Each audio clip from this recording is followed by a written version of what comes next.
ఏమైందిరా? నిన్ను అడుగుతున్నాగా నాతో ఏం లేదురా.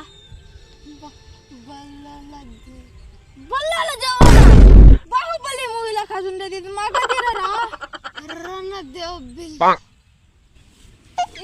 రాసింది నువ్వేగా?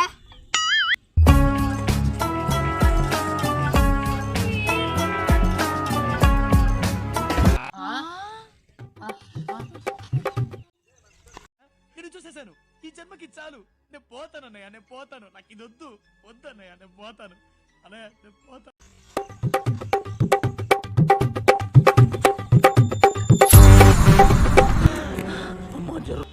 ఏమరా నన్ను చంపేద్దాం చూస్తున్నావా? టెన్షన్ తో కోతి పోయినవా? చెప్పాడు దిందా. రణదేవ్ బిల్లా పాప ఇద్దరు కలిసి మా నాయన చంపేసి ఇక్కడికి వస్తున్నారంట. నీకెవరు చెప్పారు? ఫోన్ చేసి చెప్పారు. నాయన చచ్చిపోయినంత బాధ కూడా. మిత్రవిందా? మిత్రవింద కాదు, అడకదిందా. అడక్కవిందనా? అడక్కవిందా, మీ నాయన్ని చంపేశాం. ఇప్పుడు నీనా మగోడు వాడా?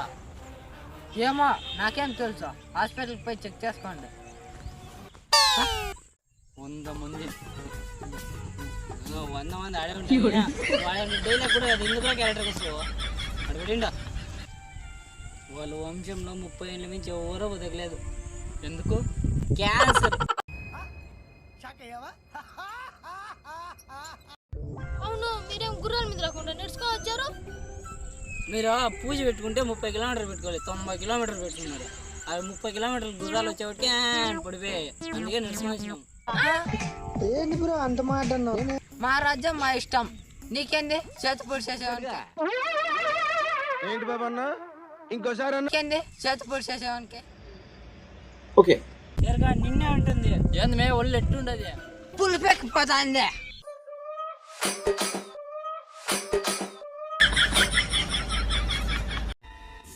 ఏ భైరవ, యూరాని నేను ఇస్తా అని మాట ఇచ్చిన. నేను నీకు మాటిస్తున్నా పాప్కార్న్. షేర్ఖాన్ నేను పాప్కార్న్ అంటే నాకు వినపడుతుంది. నువ్వు రెచ్చి కట్టుకో, మూసుకో. ఆడుకున్నాను మాకు అప్పగించి షేర్ఖాన్. రోజే పాపంలో చేసి నాకేనా పడి పడిచాడు, రేపు నీ కూతురులో చేసి నీకేనా పడి పడిచాడు షేర్ఖాన్. నన్నే అడగ